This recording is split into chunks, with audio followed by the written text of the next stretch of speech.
is a to be continued episode. Right. So if you're coming to this one and you haven't watched the last one, then you might want to go watch that one first, because we're setting the stage for this one. Yeah, we were talking about some of the history, some of the early days when I joined David Wilkerson in 1970, 1st of January 1970. Traveled with him for 10 and a half years. Mm-hmm. It was actually in 76. Brother Dave came to me one day, because our ministry was almost exclusively to young people. Now in the youth crusades, which oftentimes there were thousands of people, could anywhere from 3, 4 to 10, 12,000 people a night in these big auditoriums. Mostly youth. There were parents, there were older people too, but I mean, especially like when we go to California, man, it was just all the hippies, all the druggies, all the street people. It was such a great opportunity. So that was kind of the context of the ministry. So because we were so youth oriented, one day in 76, Brother Dave said, wouldn't it be a good idea to maybe have a band? Because kids listen to bands. I had just been a solo artist with the guitar, and that was working well, but somehow it had occurred to him, which I give him credit for, because he really wasn't into music that much, a lot of music, especially more rocky type, he didn't even like. Mm-hmm. But we were doing a lot of ministry. We had done some ministry right before that on the beaches in Florida during spring break, and I think that's what kind of got him thinking about, these kids listen to bands, they listen to music, what if we put a band together? So that's when and why we put together Dallas Holm and Praise, which was in 1976. Tim and LaDonna Johnson, Randy Adams. Randy played bass, Tim played piano, LaDonna played keyboards.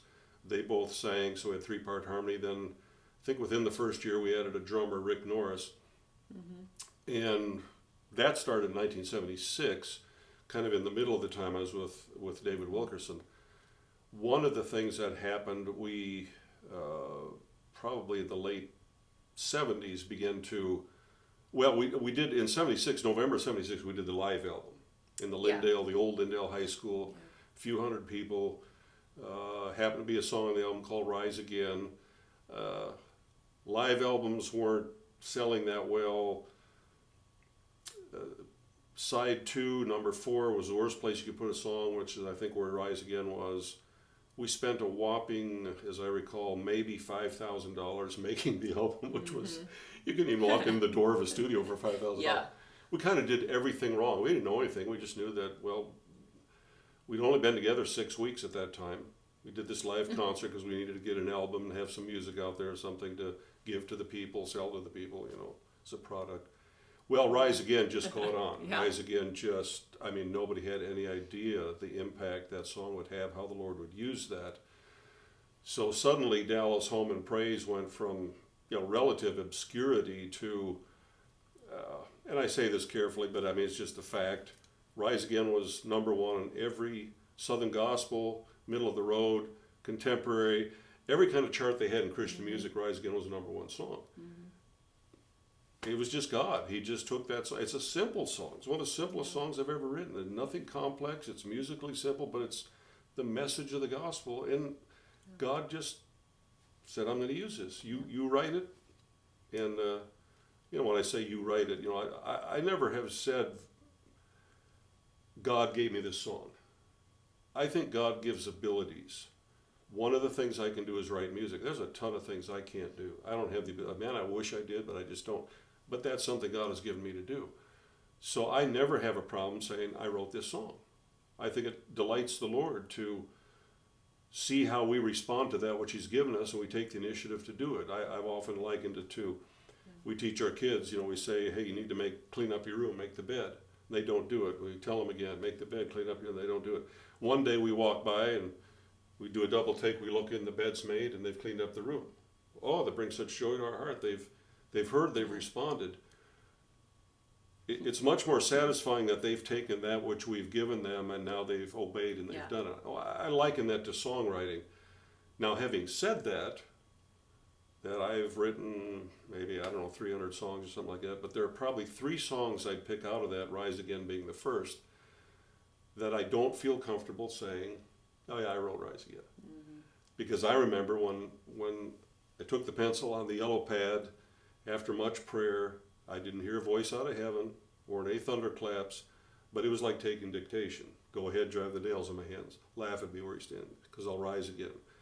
10 minutes, it was there. I don't write songs like that. There was this sense of, this didn't come out of my head. And I've often said, God wrote the song, I just delivered the message. So God had a plan, he used it, it just all of a sudden, it literally opened the doors on an international level. That song went all over the world. All that to say, one of the earlier concerts we did in a really large venue was in the Dallas-Fort Worth area, which I see you have you showed me that just before we went on. It's like, oh man, I remember that concert. Six Flags Over Texas. I remember it too. There were 3 groups. It was the first, what they called Christian Family Day. It was First Baptist Church of Euless. Pastor Draper was the pastor. And he had this idea, probably he and some others, what if is there a way we could get the park, the amusement park, and just have it a Christian theme, have Christian concerts? Yeah. So Six Flags said, yeah, let's give it a try.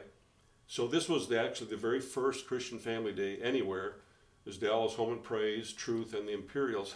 I always remember, I hope I won't embarrass anybody, but so Rise Again it's just getting played on the radio station all the time. It's the biggest song happening out there, thanks to the Lord. So we're the last group. I think the Imperials went on first, or maybe they went on earlier. I can't remember how it was laid out, but I remember the group Truth, Roger Breland and Truth, and I think they're from the Alabama area. And it was a group that had a group of vocalists, a brass section, a rhythm section, really, really good musicians. One of these things where you could go audition. If you got accepted, then you were going to tour with Truth for the summer, maybe for a year. And tons of great singers, musicians have come through Truth. So they were going on before us. They did their songs. They probably did, 45 minutes or something. And so their last song, we're getting ready to come out, their last song, they did Rise Again. Oh. And I think it was our sound man who had actually worked with Truth. It just went all over him. It's like, I can't believe they're doing that. That's your song. That's the big song. They're singing Truth right before. And I remember, and I was sincere. I said, it's great. I said, I'm just loving hearing someone else. It was one of the first times, it may be the first time I heard someone else do, my song. So I'm loving it, but I did realize, if I was going out before, I don't know, Stephen Elvis. Curtis, Elvis, I'm not going to sing Hound Dog right now. Here's Elvis, as I reflect, as I reflect on it, it was like, wow, how did they come to the decision to do that right before? Yeah, but that's what I remember about that concert. One of the things I remember, it was a kind of an outdoor amphitheater, absolutely packed out. Christian Family Day actually got to be, they did it for several years, local churches, First Baptist Euless in particular, and then and it was the biggest day of the year. The biggest day that Six Flags, in fact, they finally got to where they had to cut it off, say, look, we can only let, I don't remember what the numbers is, we'll say 30,000 people in the park. We can't take any more than that. That was Christian Family Day. Six Flags finally took it over themselves, I think, and kind of bumped the church out of it. I don't know exactly how that happened, but I know that First Baptist and those that had actually started it were kind of pushed aside a little bit. So you did do it for a few more years. We did. There were several. We did another one after. I think we did this one is 78? March 31st, 1978. Yeah. And then I think the next year, we might have done the one next year, because I remember LaDonna, who sang with us, that was one of the last concerts she did with us because she was pregnant with their first child, Caleb. And of course, that was a great loss. She's a phenomenal singer. She made us all sound and look better than we were. And we realized that this was going to be one of the last times she was great with child, as they say. Yeah. So I remember that about the second time we were there. The other thing I remember, kind of a transition, if you've been watching these podcasts, you've already seen some with my friend Keith Irwin. We did a series of 4 on discipleship. And I think in the very first one, Keith shared kind of how he and I got to know each other. We've been friends for 20-some years. And he's a tremendous discipler of men. That's his passion, is to disciple men. Well, he was in the Navy. And as I recall, I think maybe he was either on leave, maybe he'd finished boot camp, I can't remember exactly. He was a new Christian. He became a Christian in 1977, just a year before this. Eventually was deployed on the USS Nimitz. But he and some other guys came to this concert, and that was the first Christian concert he'd been to. That was the first he ever heard of Dallas Holm and Praise. Well, he bought 2 cassettes, and then when he went on the ship, the Nimitz, he had a group of guys he put together. I think he said the bass player didn't even know really how to play bass. Keith just got to show him, press this, pick this. Hold your hand real weird. Right. Okay, you're good. And they got the commanding officer to sign off on, okay, you guys can get together in one of the hangar bays, and he kind of said, nobody's going to show up, but go ahead, do what you want. Well, several hundred men showed up. They ministered with my music mostly, and Keith shared, and I think if I remember the number, it was like 52, 50-some men came to the Lord. Neat. And then they did that.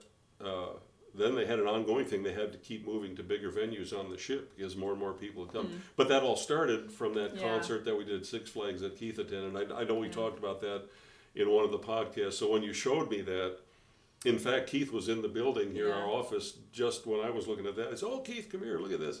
He just laughed. He said, "Oh, yeah, I was there. Bought 2 cassettes. Yeah, So changed I his remember life. that well. Yeah. Well, that was 1978.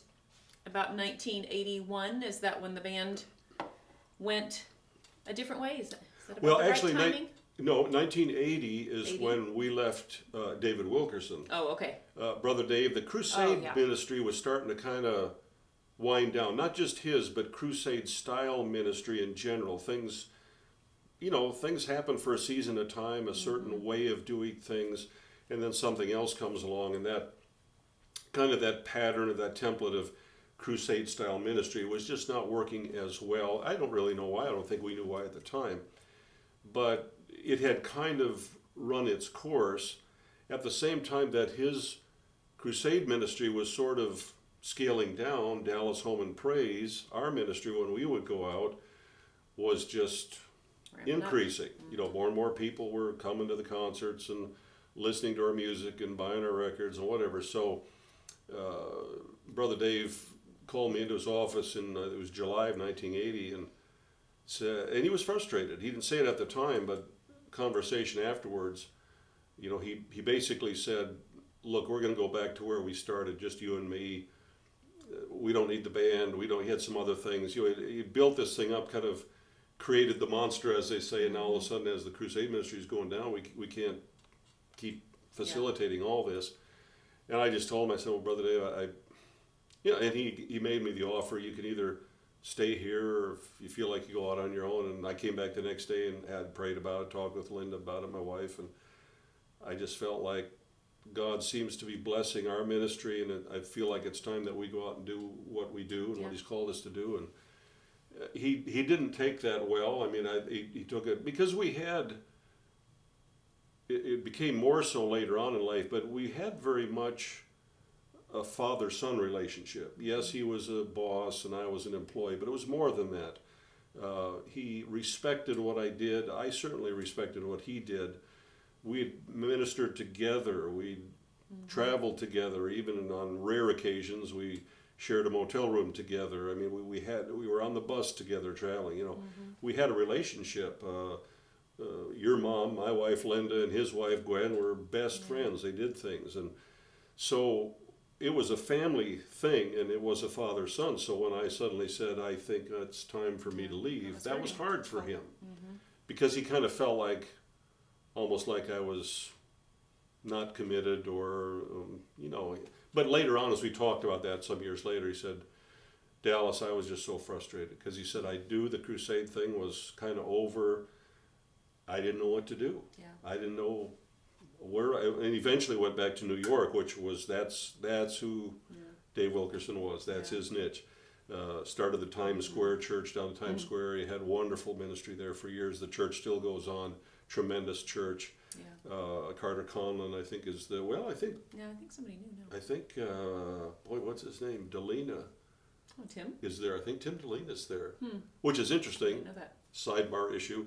So when Dave Wilkerson originally went to New York in 1958 to work with the gangs, to seek out this gang that had murdered a polio victim in the park. If you know that story, if you don't, you can look it up. But Crossing the Switchblade is the book, and then eventually the movie that came out chronicling that whole thing. When Brother Dave first went to New York, and he'd go down in these war zones, literal war zones, Little Korea, Spanish Harlem, Bedford-Stuyvesant, in the Bronx, Harlem, and he'd just start preaching on the street. Well, one day, police came by and they said, "You can't do this." "Why? I have the right to." Said, "You have the right, but if you get in a street meeting, you have to block off the street, you have to get permission, and you have to put up an American flag." That was the deal. Well, the officer that happened to come by and give him that instruction was very high up, I think like in the top 3, and I don't remember what his office or rank would be, but way up at the New York Police Department. His name was Paul Delina. Good old Italian New York cop, just a great guy. Well, he eventually became one of Brother Dave's best friends, served on the board for years. So his son, Tim Delina, and I hope I got this right, I think is now either pastoring on pastoral staff at the Times Square Church in New York that Brother Dave found. So it's neat. a really neat thing, because there's history there, family and all that. Paul died a number of years ago, but he was a character. He was a great guy. Had more stories. You can imagine as being in the upper echelon of New York Police Department back in the day, as they say, when the rules were different. So he was a great guy. But anyway, 1980 we went off on our own. We toured as Dallas Holm and Praise for 11 years, from 1976 when we first started, the end of 1976, on into 1987. Actually, the 4th of July, 1987, we did a concert over at GoFest, Youth with a Mission base, which is near us. And that was our last concert that we did together. I think you had, I don't know if it was that year, but when you were a younger girl, our property where our house is right at the back gate of Youth with a Mission. And they had this festival for several years. They'd have groups like Mylon Lefevre, Broken Heart, the Newsboys, Dallas Holm and Praise, Second Chapter of Acts, Randy Stonehill. I mean, really great lineup. But we're out in the middle of nowhere, so these cars would come up off the interstate from all over the country or from the Dallas area. And the little bitty road that we're on right before you go in the back gate to go into Youth with a Mission and go to the festival, Jennifer set up this the little entrepreneur had an idea that, it was hot. It was in July. It was brutally hot. So she set up this little lemonade stand. It was called Homemade, H-O-L-M, Homemade Lemonade. And drew them right in. Right. And every once in a while, someone will say, "Oh, I remember your daughter setting up that." Yeah, lemonade and chocolate chip cookies. Because how more do you need? How old would you be? Oh, I was 13. I was going to say, I was thinking you were 12 or 13. So yeah, great memories. And we that was our last concert, 4th of July. Actually, one of the things I remember is the week after that, exactly 1 week after, and we can continue with this later because it's kind of winding up here, but we did that concert 4th of July. 1 week later, Linda went in for biopsy, and we discovered she had cancer. And that, obviously, that was devastating. But again, hindsight, this so often is a pattern in God's working with us. Some of the old writers used to call it the death of a vision, birth of a vision, death of a vision. Sometimes, right when you've had your greatest victory, your greatest attainment, comes your greatest challenge. And God does that. It's all for the purpose of building character, building, strengthening our faith. So we went from 11 years of touring as, one of the top groups in Christian music to your wife's got cancer and you don't have a band anymore. Now you're going to be on your own. And we really did feel on our own. I didn't know what the future held at that point. What do I do without? I've toured now. The crowds aren't quite the same. And we could see that what we had been doing was changing. Because now there's so many artists. I mean, back then there were really just a handful of artists that toured at that level. Now all of a sudden there's dozens and dozens of artists, and the slices of the pie are getting thinner, as they say. And so things, as Bob Dylan wrote so eloquently, the times they were a-changing, and we knew that. But the story continued. God's been faithful. We're still ministering here, podcasts to literally dozens of people. No, there's lots of people that listen to it. Just different seasons. Yeah, and who I've said for years, and I really been, I don't care what ministry looks like. Music has never been my ministry. Music is a tool by which I've had the privilege to minister, but it's not my life. I think there are actually things, maybe one or two things that I do better than the music. And I'm doing some of those things now, some of the teaching, some of the writing. But music has given me the platform. Music has, in a sense, established the platform from which now I can minister to people who have walked this journey with us, which, by the way, thank you so much. For those of you out here, we've got long-time friends, people that support our ministry. We see their letters, we read them.